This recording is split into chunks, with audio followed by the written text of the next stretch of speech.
Good evening and welcome to Alan's Italy. Tonight I'm very excited because we have a very special guest. We'll get to that in just a moment, but first I'd like to say buonasera to my friend Dan Gelfand, who I met at the Y today, and he's an excellent swimmer. I was doing a backstroke, an elementary backstroke, and he gives lessons to people in the pool, and he gave me a little lesson on how to do a proper elementary backstroke. So to Dan Gelfand, I say thank you very much for that instruction, and from now on I'm going to know how to do an elementary backstroke. The second thing, I told you, it's real down home again. So, the second thing is, last week's show had to do with different ways of traveling around Italy. And I mentioned 22 ways, and when I went to the Woodstock Artists Association Museum opening last Saturday night, I bumped into a friend of mine, and she said, "You left out one way of traveling around." And I said, "Really? How could I have missed anything?" And she said, "Well, ballooning." So I said, "Ballooning? What are you kidding? There's no way you can, get from one place to another ballooning." And she said, "Oh yes, absolutely. You can definitely do that. So, I'm sorry, but I left out ballooning." I can't believe it. All right. Anyway, another thing, I also indicated that her husband had skied to freedom from one part of Soviet-held country to another in order to get out of being in the Soviet Union. And she said that wasn't the story. The real story is that he, in order to escape the country, he went on a skiing weekend and never came back. So that the story wasn't that he skied to freedom. The story was that he actually went on a skiing vacation and then never returned to the Soviet Union. So that sets the record straight. And now I am free to go on and introduce my guest for this evening, who is Mr. Franc Palaia. So I'd like to welcome you to Alan's Italy. Thank you, Alan. I met Frank a couple of years ago at the Daniel Aubrey Gallery in Beacon, New York, where Carl Van Brunt was curating a show, and Frank and my wife, Laura Gurdon, whom I've mentioned a few times on the show, were showing their work, and she was talking to him, and she waited for me to come over. She said, "Alan, I think you're going to like this guy," which was an understatement because Frank has a passion for Italy. Similar to mine, I will say maybe even beyond mine. Maybe. But you're lucky enough to have lived there. I never did that. And when I had the opportunity to do this show, the first thing I thought about was I got to get Franc Palaia on the show. So that's why Frank is here tonight. And I'd like to tell you a little bit about Frank. Frank is a versatile multimedia artist, a painter, a photographer, a muralist, a sculptor, a lamp designer, a book artist, curator, and educator. He has exhibited at the Metropolitan Museum of Art in New York, the White House, I'll ask you about that in a minute, and the Smithsonian, among many others.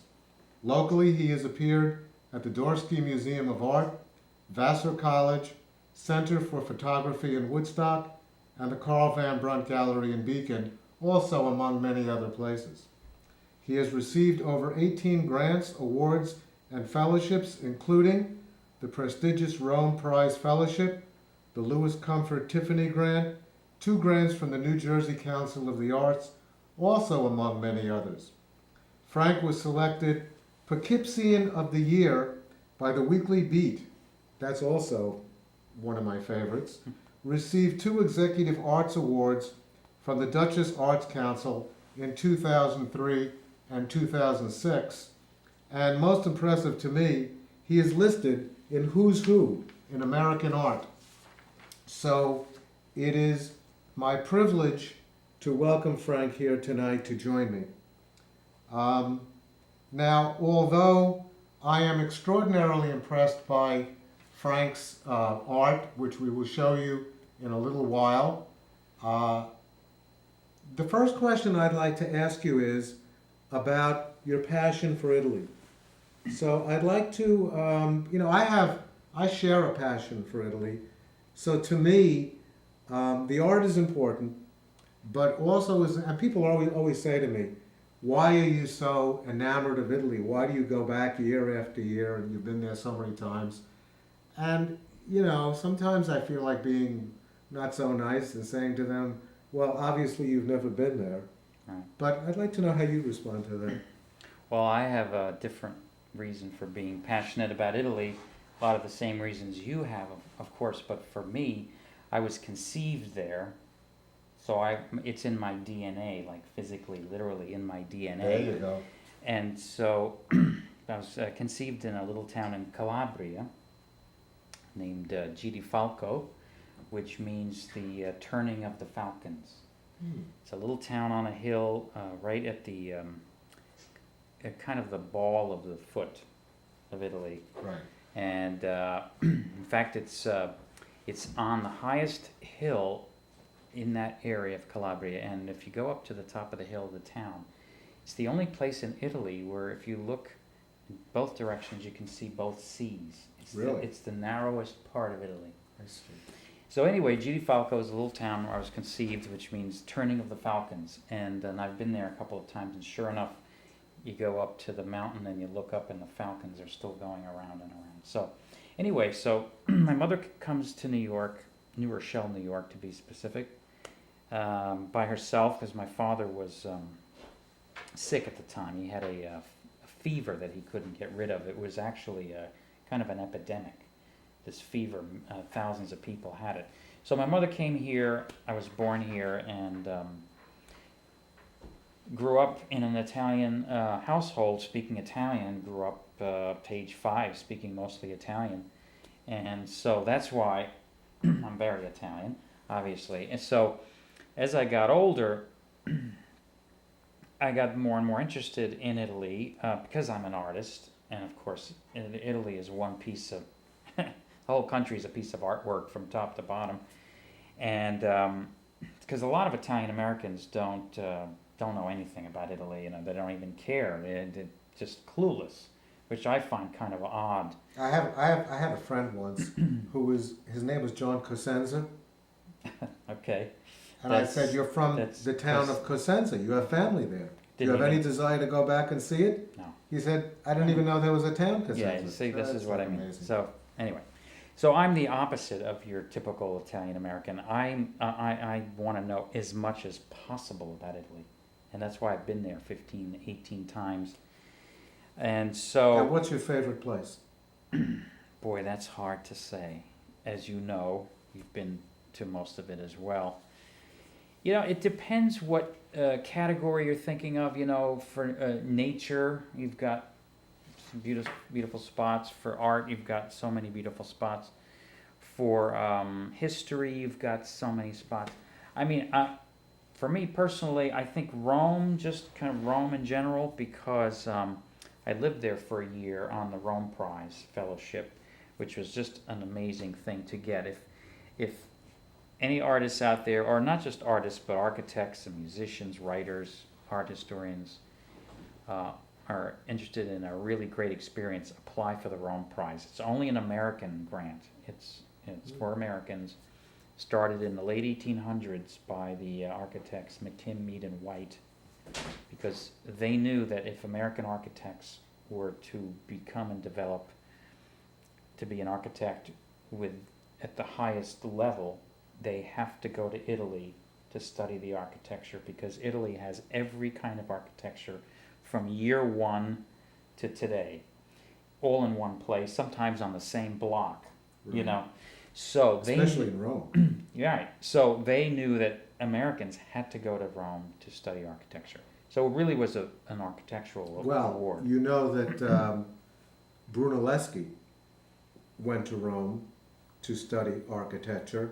Mhm. And in fact, when he saw the Pantheon, he realized that the cathedral in Florence, that would be the way he would come to his, design for the, For the, like, For the the dome. basic, Yeah, that was his- shape, right. and other architects also went to. Oh, lots. I think Alberti went to Rome to study. Yeah, the architecture. list is List endless. is endless. So Right. So anyway, so I'm in Rome. I got the Rome Prize in painting. I was doing frescoes at the time, but my own version of a fresco. I kind of made up my own type of fresco. I would use a secco fresco, which is painting in dry plaster, not the wet plaster. And I was using contemporary images, not antiquity. So I had a different twist to it. So that was my proposal, because when you apply for the Rome Prize, you have to have a particular reason to be there. Right. Any artist would say, "Oh yeah, I want to go to Italy for a year for free," because it's not only you get to be there, but everything is paid for. You 3 meals a day, the airfare, monthly stipend, travel money, art supplies. It's just better than the lottery. Was that really. an unknown concept of doing frescoes of modern, the way things look now? Well, I imagine that the jurors, who were three very well-known artists, because the Academy is really the top notch in every category. So the jurors who interviewed me were Elizabeth Murray, Ed Ruscha, and Alex Katz. I mean, they're very famous American artists, really accomplished artists. Mm-hmm. And I was one of 16 finalists. Out of 400 applicants, they whittled it down to 16. Then those 16 we brought our artwork into a studio in New York, and then all the judges looked at the work, and then those 16 was whittled to 4. Then 4 were interviewed by the artists, the judges, and then 2 were selected. Wow. So yeah, it was pretty. That's a great honor. A pretty tough, series of steps, but it was, and I kind of applied as a fluke. I said, you know what, I speak Italian, although you don't have to know how to speak Italian, and I'm doing frescoes. Maybe I should apply for the Rome Prize, and I got it on the first try. A lot of artists tried 5, 10, 12 times.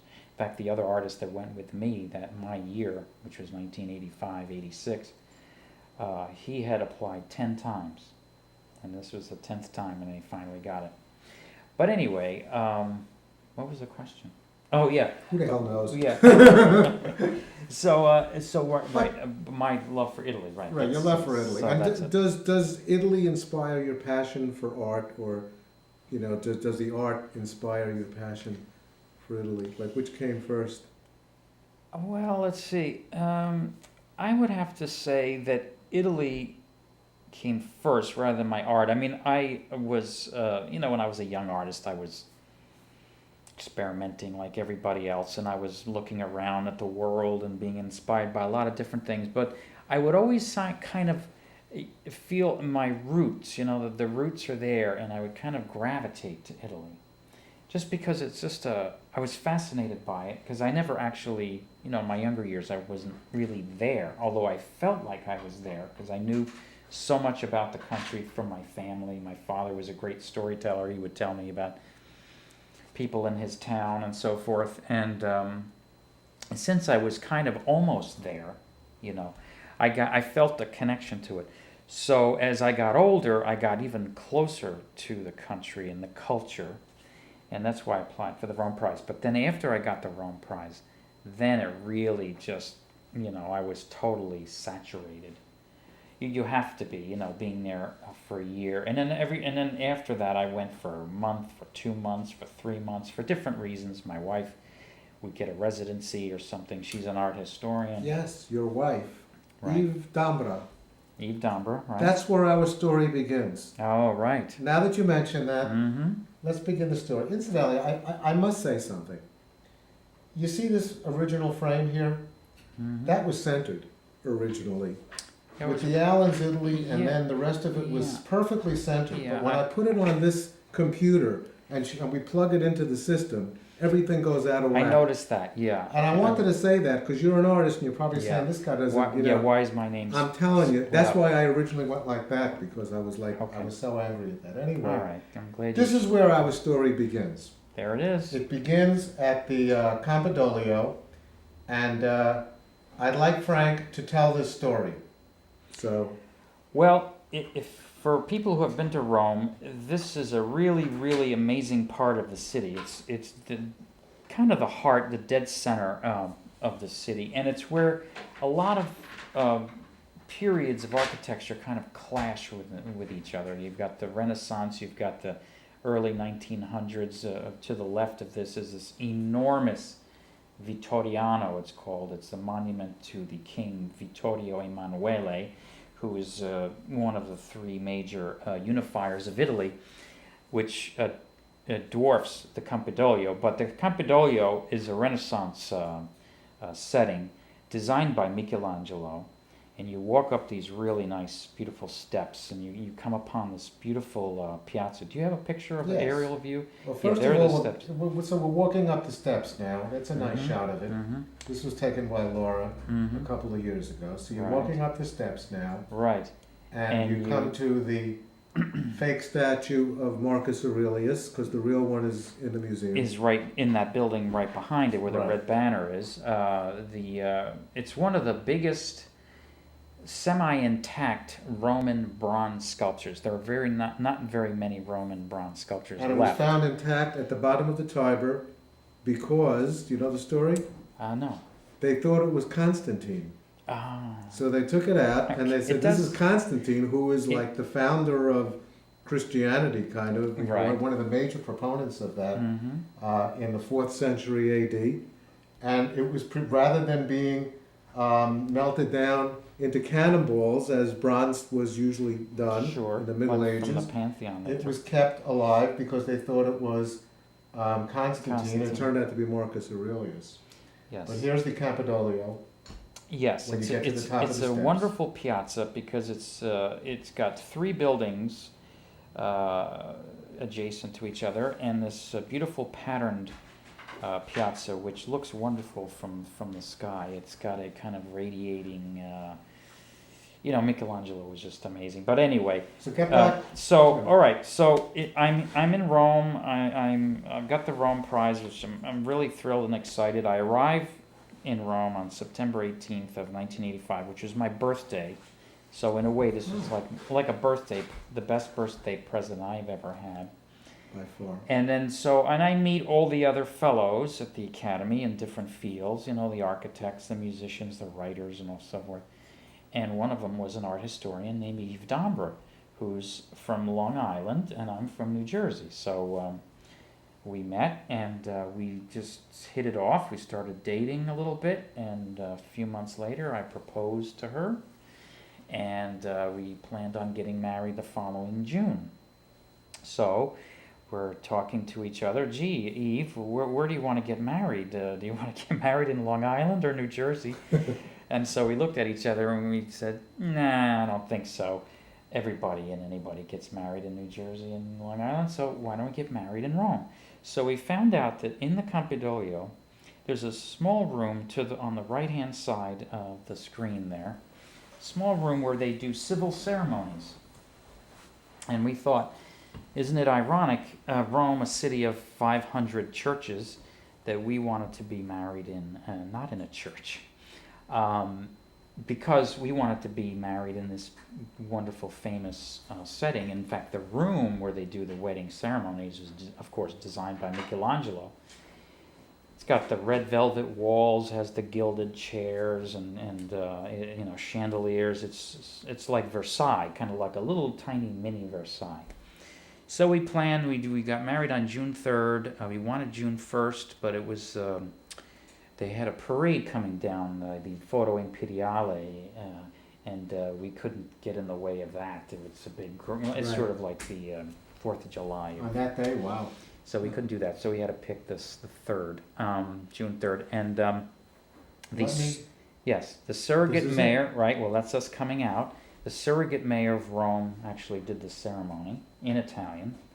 And we had all the Academy friends there, Americans, and I even had a few friends who happened to be in Rome that particular day, who just showed up at the wedding, and then a lot of Italian friends. Right. So yeah, so you came out of the. So there we are. And there you are on, and yeah. this is the spot where you came out of. So that's what we're looking at. Yes, right. And then we had a really terrific reception in a really quaint, just sweet little Sardinian restaurant, just a few blocks from the Campidoglio. So we just I'll have walked. to get the name of that. Do you remember the name of the restaurant? Yeah, it's called Il Sardo.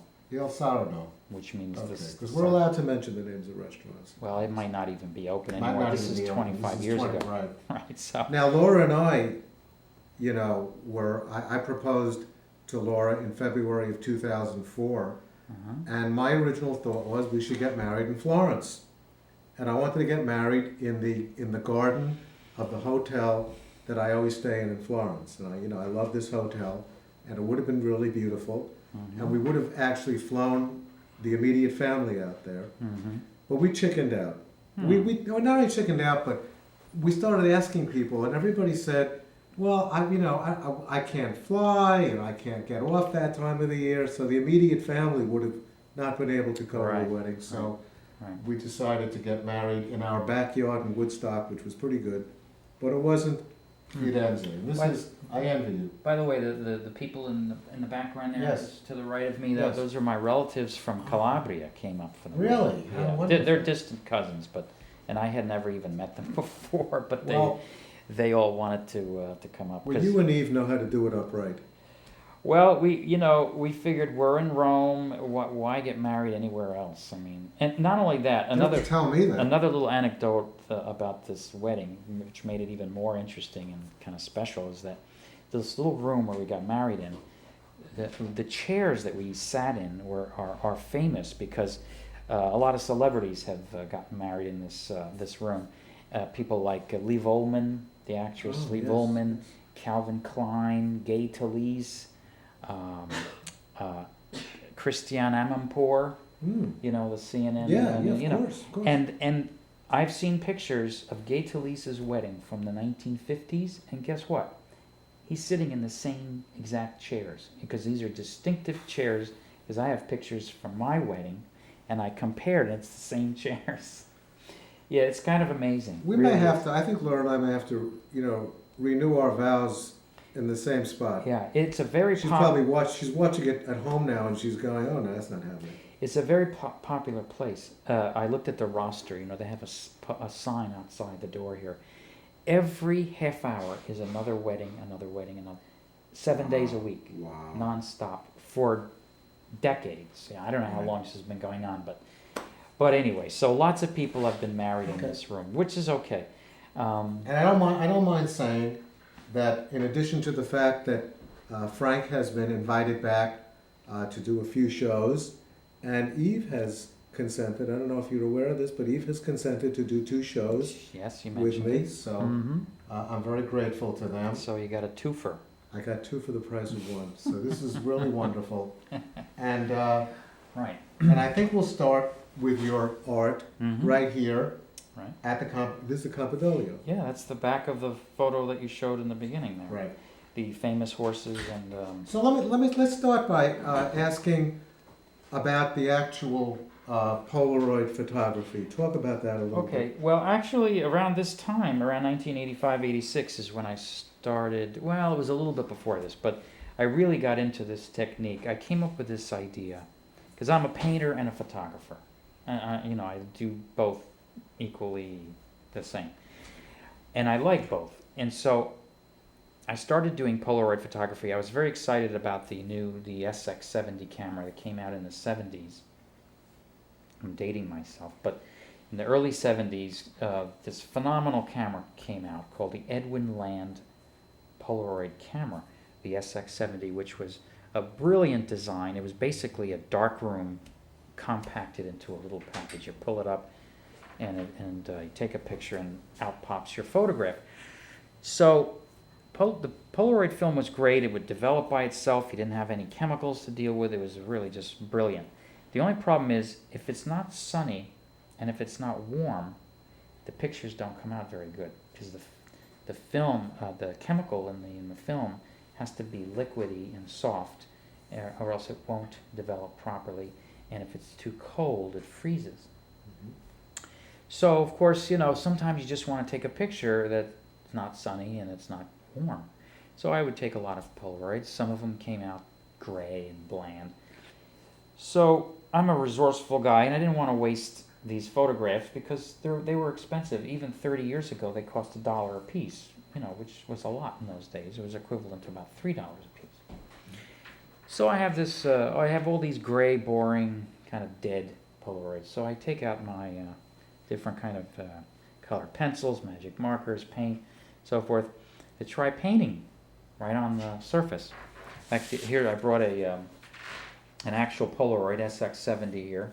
This is the actual size, 3 by 3 inches, and it comes out with a beautiful acetate face, so it's hermetically sealed. Perfect. So you've got this very slick plastic coating on top, which nothing sticks to it pretty much, except oil-based crayons. Even paint would go on there, but it would flake off eventually. So oil-based crayons are very sticky, and you can apply them and blend and color and get into the little nooks and crannies. So I started fooling around with this technique of hand coloring the Polaroids with oil crayon, and I got really excited because it was exactly what I was trying to get at. I wanted a photographic image, but with a painterly surface. This was perfect. So I made a bunch of these. I sent them to Polaroid Corporation because I knew that they had a program where they would reward artists who are doing interesting, innovative things with their film. They would reward artists not with money and grants. They would give you film and cameras in exchange for the photographs. So I found out about the program. I sent them the images, and they said, "Wow, very nice. We have never seen this technique before. Here's some film." And they would send me boxes and boxes and boxes. I'm not kidding. Boxes and boxes of film for years. And Wow. cameras. There'd be cameras packed inside the big box full of film. So this was phenomenal. This was great. So I just was shooting like crazy. I travel a lot, so I'd always have my camera. I still have this camera today. It still works. But unfortunately, they don't make the film anymore. Yeah. You can get it in Europe, but it's not as good. So, came up with this technique. Started making lots and lots of these Polaroids. I think you have another one, Alan. The next shot is another.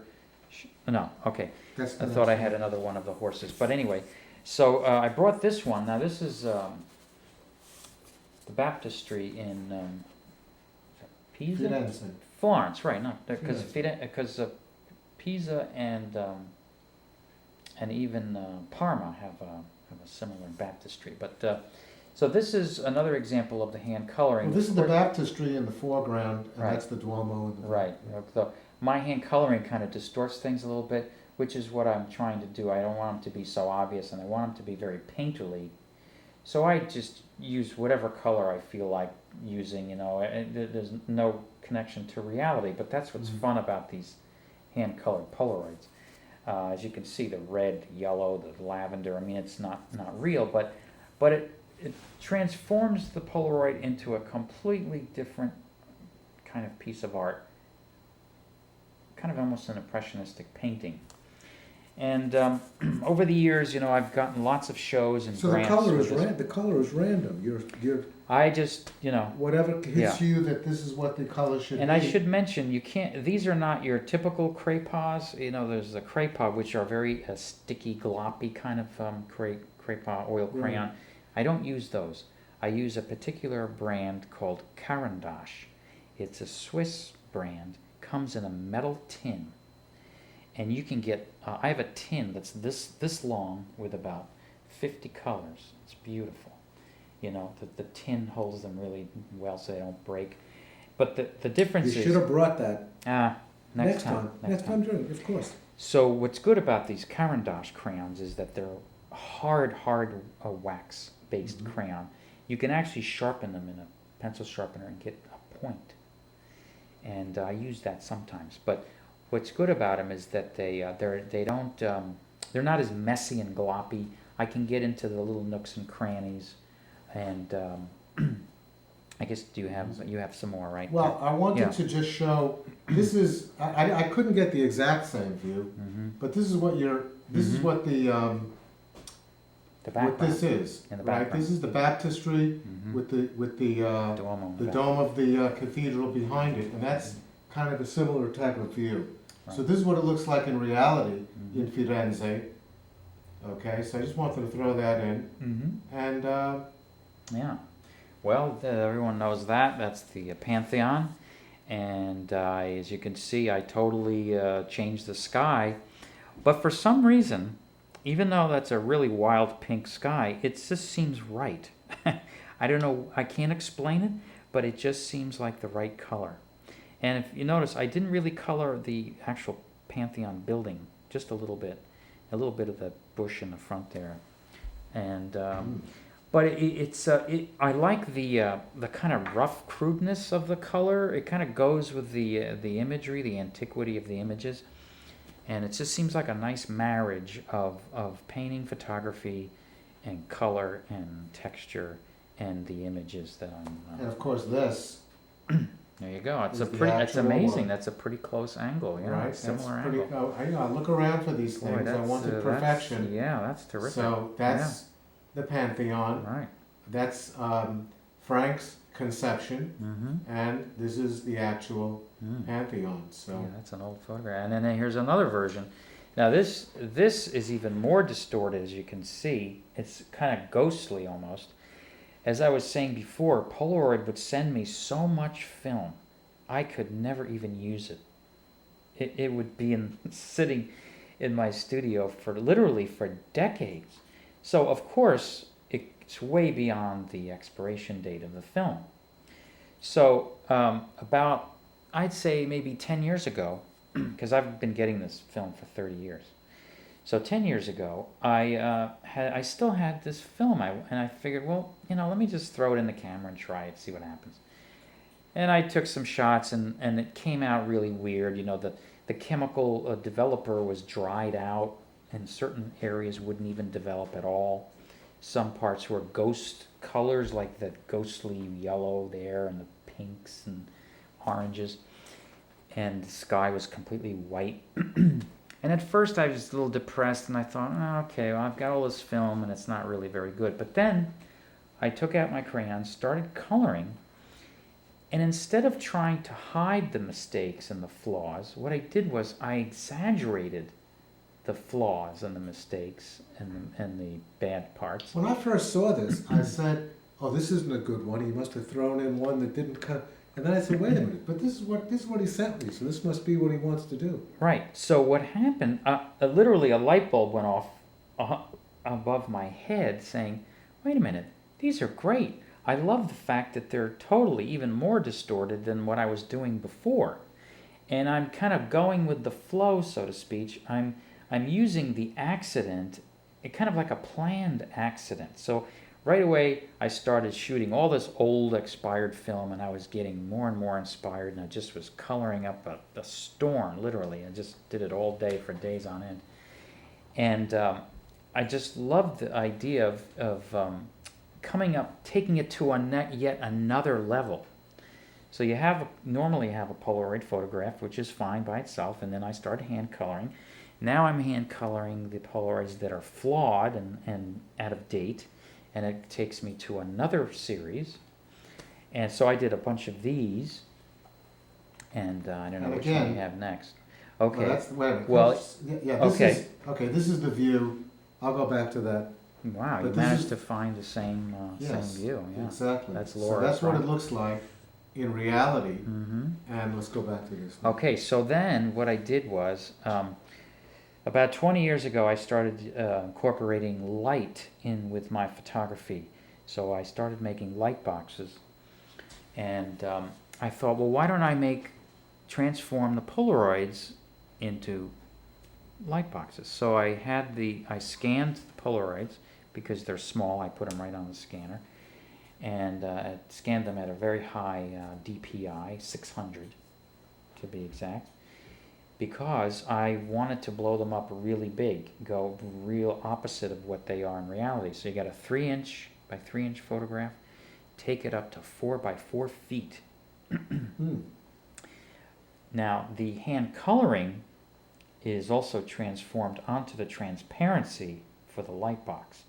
So the colors change a little bit, and then when you have the light behind it, tends to wash it out a little bit. As you can see, this is the light. This is the 4 by 4 foot light box from that Polaroid that you just saw before. Right. This image, it's a little bit washed out, but in reality, it isn't. This is the light box. Yeah, that's the light box. But in reality, it's not as washed out as that. When you transport it to a digital image, then you lose a little bit of color also. But in reality, these light boxes are still pretty intense because you have the light is shining through the color of the transparency. You're not looking at a photographic surface which is bouncing the light off. You're actually looking through the color. The light is behind, not in the front. So that's why color slides are so intense. You know, the old Kodachrome slides. Remember those? Basically, it's the same idea, but it's a light box. And that's the actual Piazza Rotondo. Yeah. And right in front of the Pantheon. Okay.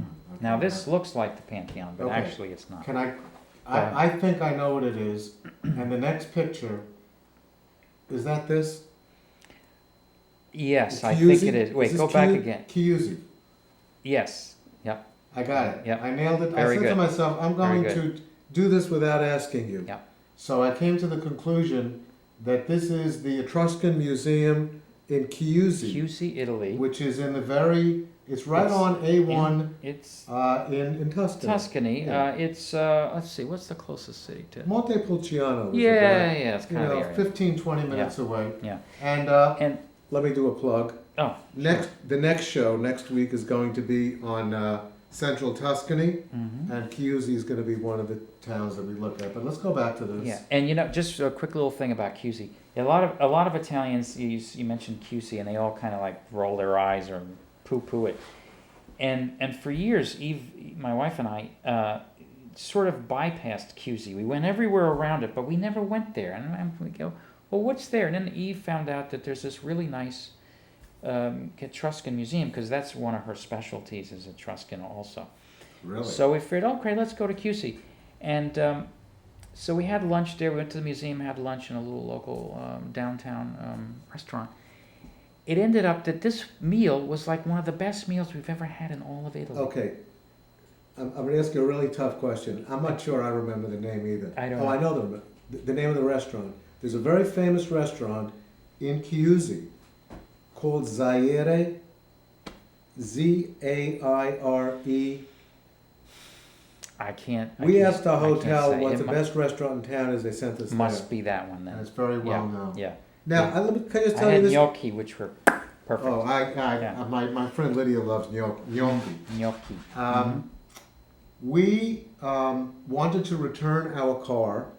We had been in Montalcino, Montepulciano, Pienza, that whole area of central Tuscany, and we wanted to return the car and then be close to a railroad junction, which would bring us then to Rome, where we were. That was our next stop. So I noticed that Ciuisi had a car rental that we could drop off the car, and it was near the train station. So I said, let's stay in Ciuisi. And, I remember Laura said, well, what's in Ciuisi? And I said, I don't have the slightest idea, but I'm going to do some research. And I did some research, and I came back and I said, this is a great place. This is, this was one of the main cities in the Etruscan Empire. It's true. And it has a lot of great Etruscan art, so we're going there. And it's actually it's a transport hub, a kind of a mini transport hub, because of the train. Yes, and so it's right off the autostrada, which is perfect. Right, and that's why people kind of overlook it, because it's just a train stop, or it's where you get the rental car. They don't really think of it as a city. Well, there's two parts. There's that Scalo section, which is near the train, but then as you go further, you come and again next week you'll see some beautiful pictures of Ciuisi. It's really a very beautiful city. And it's funny, it's ironic. The name means closed. I know. So it's like not an I inviting know. name either, Ciuisi. It's scary Let's, because you want to get to the Etruscan Museum yeah, when it's aperto rather than yeah, like let's go to the town that calls itself right. closed. Exactly. Okay, So it's crazy. So yeah, so now this photo was not with expired film. This was a regular Polaroid. uh, So it's not as weirdly ghostly and distorted as some of the others. But and I had a fun with those flowers. Of course, they were not really in the picture, but I channeled Claude Monet a little bit, and then just sort of I did my little impressionistic very good. flowers in the front, because the architecture is so powerful in this shot. The perspective and the columns and the pediment and everything. And you have that nice kind of cylindrical building in behind. It just needed something soft and colorful to kind of contrast those hard, angular areas. Right. Okay. Let's. So. So again, that's the Etruscan Yeah, Museum. very with good. me That's a nice standing in shot. front of That's you. Was that you there? That's me. Yeah, the red Laura's coat. taking the picture. Right. Mhm. Alan, go up against there, and I want to take a picture of you with the. Well, it gives it Italian scale. It's flag. actually kind of a cute, small little museum, but it had a lot of good stuff in it. Right. Absolutely great museum. Mm-hmm. This I didn't know where it was. Okay. Well, this one actually is not. I think this is actually Greece. Sorry, it's. Oh well, get rid of it it's, because this it's- is Alan's Italy. It's No, it's Delphi. Oh. I'm sorry, Corinth. Mm. Corinth in Greece. Yeah, it's similar to the columns you see in Sicily, That's amazing, though. the Agrigento temples and so Right. forth. It's Uh-huh. similar and they're kind of same squat little thick kind of columns, because the same people built them, so the Greeks built both of them. So. Not the long, narrow columns of Roman. The Romans kind Yeah, the of. Romans got a little narrower and taller, more majestic kind of. Well, I don't know. So this is Greece. That's Sicily. That's That's Sicily. the famous four columns from in Agrigento. You see, that's the disadvantage of not getting around. But Yeah. it is Italy, so you can. Now this is I call these not desiccated, distressed Polaroids, because they are distressed. They have they're old, expired, and then after a while I started ripping the Polaroids apart. I got really kind of crazy with them, and I started cutting the frames off, peeling them apart, actually peeling the acetate face off of the rest of the back. So I would end up with literally just a little 3x3 inch piece of acetate with some barely an image left and a lot of clear plastic, because the developed chemicals would be dry and brittle and they would come off. And it's just an amazing deconstruction of a photograph, and yet still come up with an image that is bold and colorful and and still has gives the same quality and character of the Unbelievable. subject matter. That the antiquity, the rough. So you could see the color, the yellow haze in the front there with the streaks at the bottom. That's from being old. But then I come back with that pink and lavender, sky, which sort of pops it out again. So you have this contrast of old, faded, derelict columns, temple, This is a stunning and then picture. the intense sky behind it, and so it just really is it's just really fun and exciting to come up with these different combinations. Okay. Yeah, this is in There's no- Ravenna.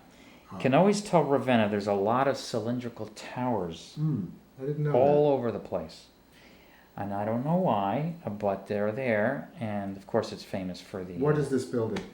It's kind of a nondescript church. I don't even think it had a name. No.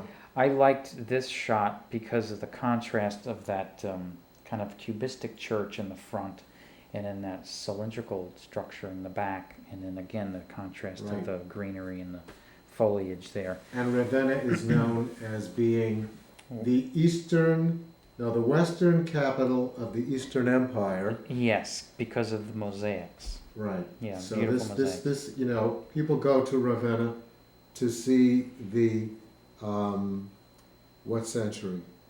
mosaics? Uh, 4th century, 5th century late Roman mosaics? Empire, yeah, Late 3 Roman 400 AD, right. And there are several different locales. Mhm. Is San Vitale? Is that That's it. Venice? That's what it's The Church called. of San Very Vitale good. has Excellent. the Mhm. main ones. Oh, before you lose this image, Yeah. along with the oil crayon, which I really lather it up pretty thick, I also have a negative reductive technique. I take a pencil and I actually can draw into the color, like the fence down at the bottom there, Mhm. and I can actually bring back this fence, which was totally lost because I colored the whole church yellow. And so I brought back the fence by going over it with a pencil. It scrapes away the oil crayon, and then that brings out the line, the thin line. And I sometimes the color goes over the windows, but I want the windows to be nice and black, like these two windows, and then the back. So I scrape out the color out of some areas in it, so it's a positive and negative technique. Okay, that's wonderful. All right, now this is also Agrigento. Oh, And this is the one that's been kind of deconstructed. You can see it's old and out of date and deconstructed. You see those white spots in the top there? yes. That's where the film separated from the face. Oh. And then I scanned it the way it was, and the parts where the chemical was ripped off became white areas up there. Right. So that added a whole nother layer of texture to these images of antiquity. So it was a perfect marriage of deconstruction of the photograph going perfectly with the deconstruction of the actual temple in reality through history and time and Right. weathering. So it was just a beautiful accidental discovery with these Polaroids that I just I can't explain what a nice accident coming Well, onto that. we're running out of time. Oh wow. Okay. However, this is bad news and good news. It's bad news because I'm having a great time. Mm-hmm. It's good news because it gives me another excuse to have you back.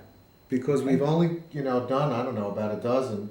But, and I have asked Frank to join me in some other shows. We have an aqueduct show that's coming up in a few weeks and other shows as well. But I'd like you to come back, if you may, and continue with this. So maybe sometime in the future we can go back to this. And we never really studied the light boxes to the extent that I wanted to. So Be happy to do that, Alan. thank you very, very much. More than happy. So let me thank Frank very, very much for being on the show tonight. And it was wonderful. And thank you for watching. I hope to see you next week. And buonanotte e buona fortuna. How do you like that? Buon lavoro. And what's that?